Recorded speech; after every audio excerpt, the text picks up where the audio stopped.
أعوذ بالله من الشيطان الرجيم. بسم الله الرحمن الرحيم. والفجر وليال عشر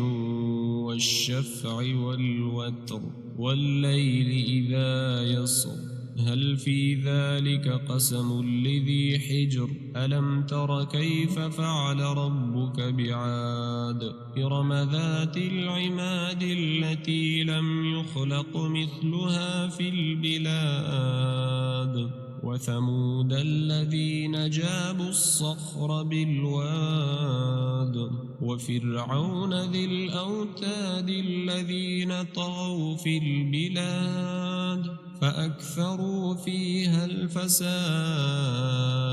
فصب عليهم ربك سوط عذاب إن ربك لبالمرصاد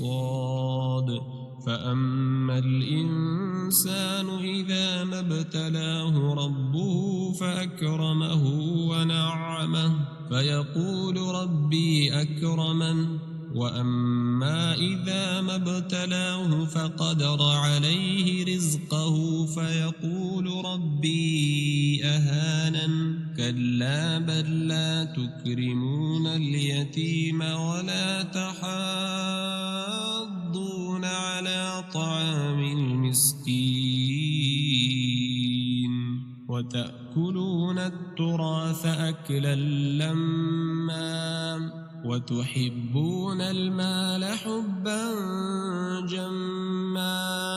كلا إذا دكت الأرض دكا دكا وجاء ربك والملك صفا